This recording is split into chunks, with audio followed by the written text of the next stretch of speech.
I'm Laurie Wright, also known as Not Your Average Grandma. I created this podcast as a place to go for midlife inspiration. If you are in a stage where you believe the best is behind you, it is my hope that one of these episodes will ignite a long suppressed or unrealized desire, and you will see the potential within yourself just waiting to be tapped, so you can do amazing things with the time you have left. I want you to stop seeing your age as a limitation and start seeing it as your superpower. You have years of experience and value that the younger you never had, so it's time to lean into that and use it to fuel your future. No more letting age hold you back from the pursuit of a more passion-filled life. The more passionate we are, the better the world will be. So stop settling for average, put your AirPods in, and let this episode inspire you to take the first step in transforming your mind, body, and soul. Welcome to another episode of Not Your Average Lives. And if you're tuning in and you haven't listened to episode 103, I would suggest you go back and do that now. This is number 2 in my brand new weekly series I've just started on activating abundance. I'm super excited about this year-long series that I just started. It's in addition to my regular weekly episodes, which I have interviews with guests every Monday. This is just me talking and sharing my experiences, lessons, and aha moments, everything that I learn about applying more abundance and living from a more abundant mindset in my own life. And it's just an experiment that I wanted to try, and I wanted to share it with you, and in the hopes of inspiring you and others to be more abundant and to spread more abundance.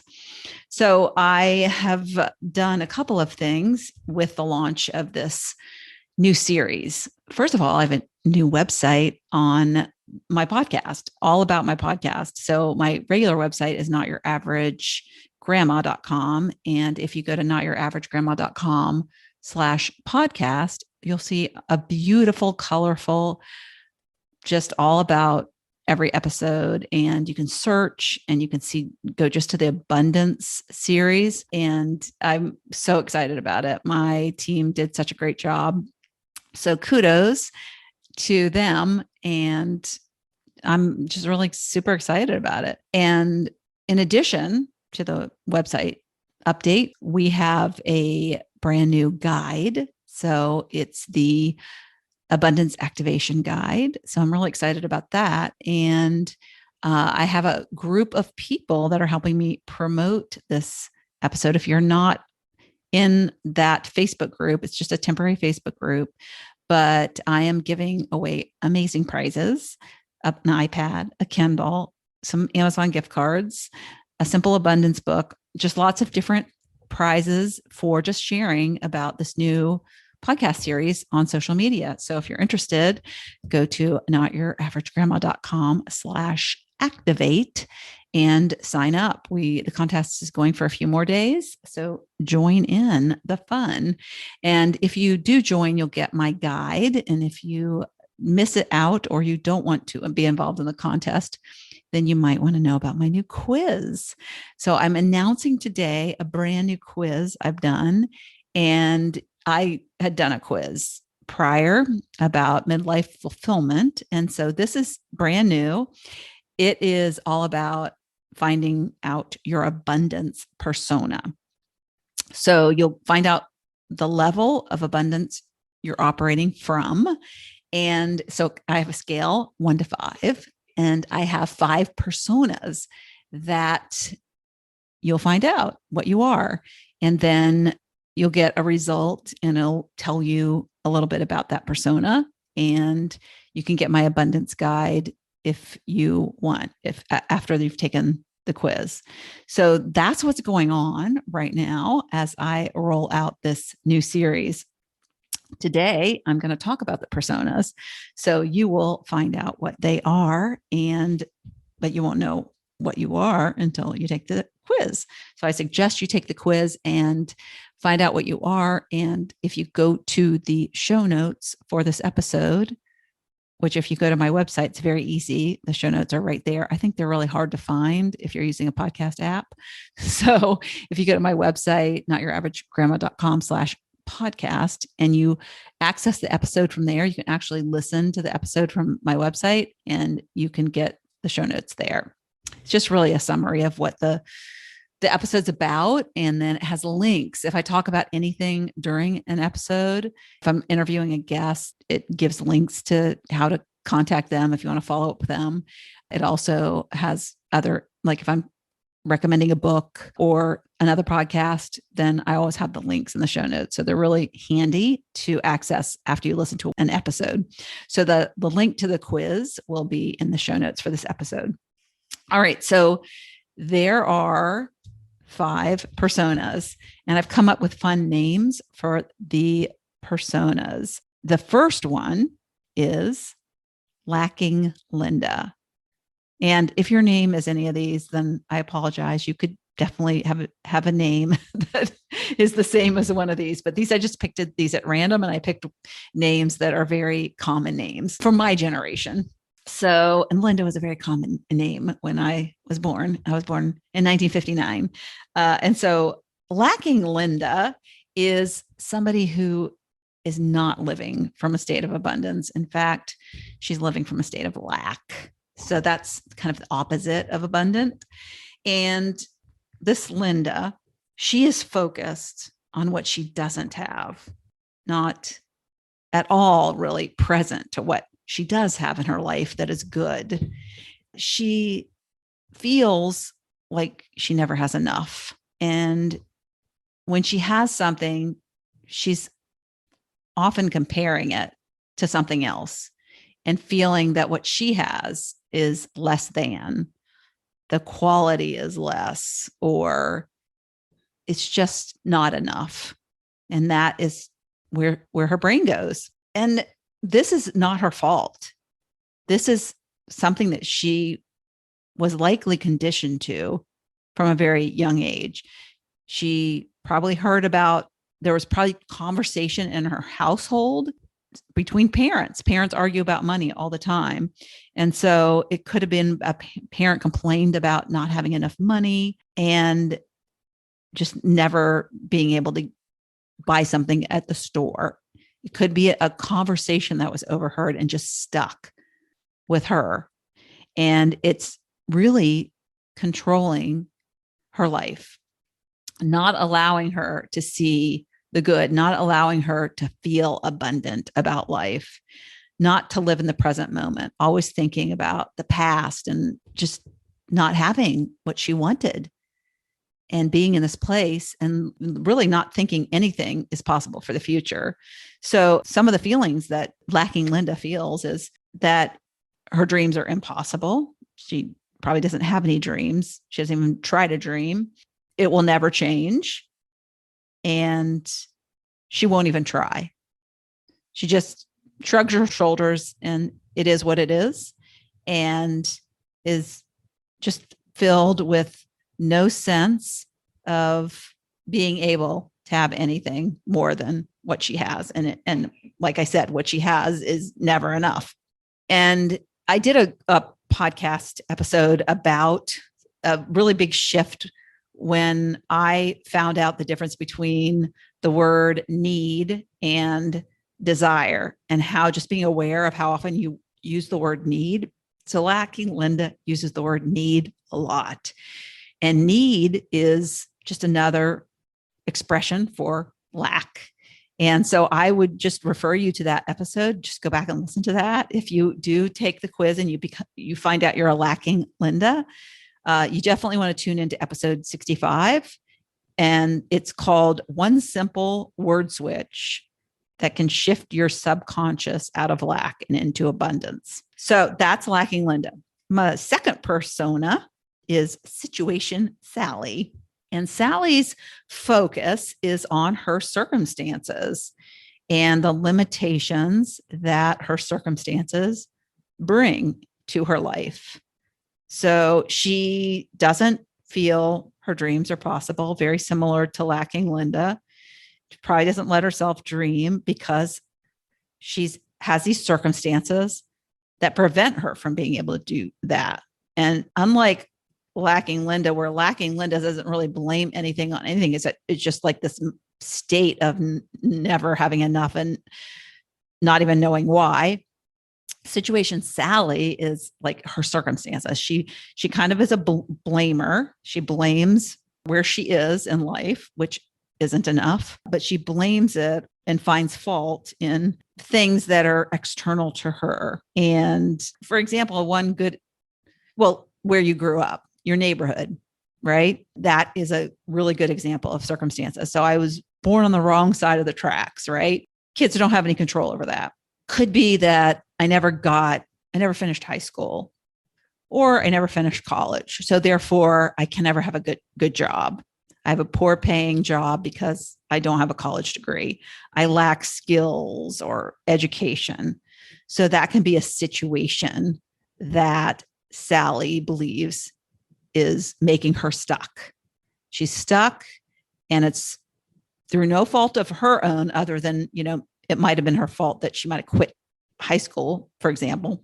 But typically it would be like, well, her parents didn't have enough money, or it's something that she didn't have control over. So she is in a state of just waiting for her circumstances to change.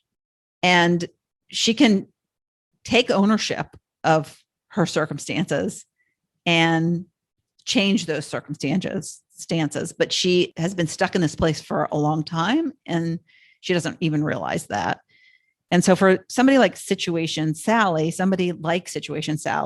she just needs to start focusing on finding good examples of people who had bad circumstances and still had success in their life.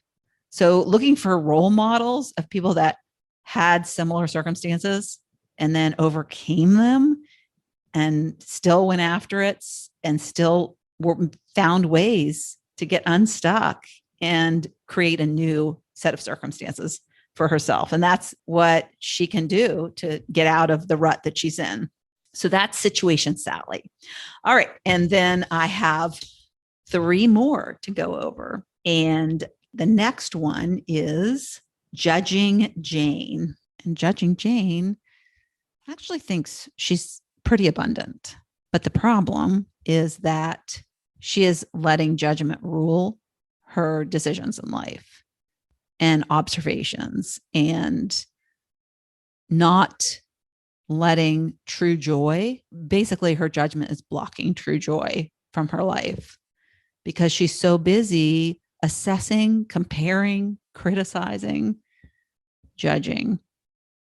And she's spending a lot of headspace doing that.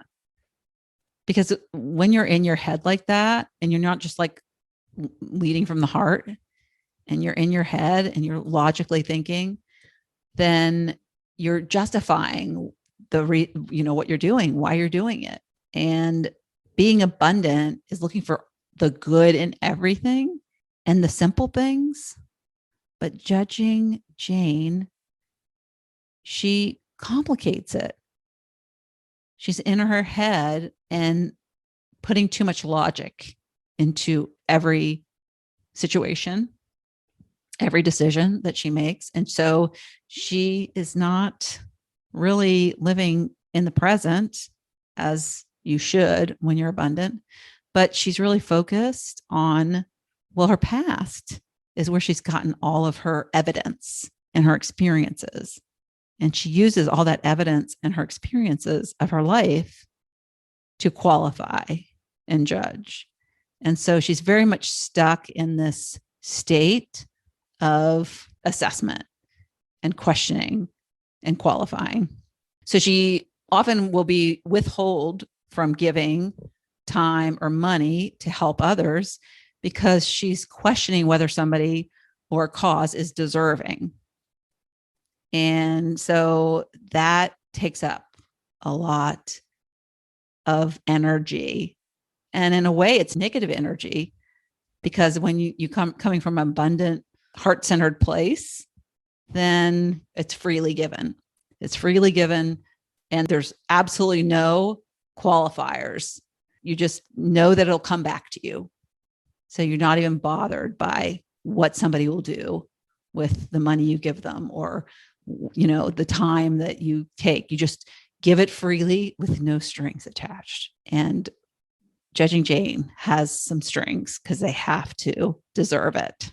So Judging Jane just doesn't fully embrace that gifting aspect of abundant behavior. The next persona is Dutiful Debbie. And Dutiful Debbie is a very common persona. And Dutiful Debbie is fairly abundant. The level's fairly high, but it is a little bit kind of a fake high, if that is the right word to use, because the problem with Dutiful Debbie is she's lacking joy often because her abundant behavior that she exhibits, while on the outside appears abundant, internally she's feeling depleted. Her giving behavior and actions are just done because she feels like she'll be judged if she doesn't do it.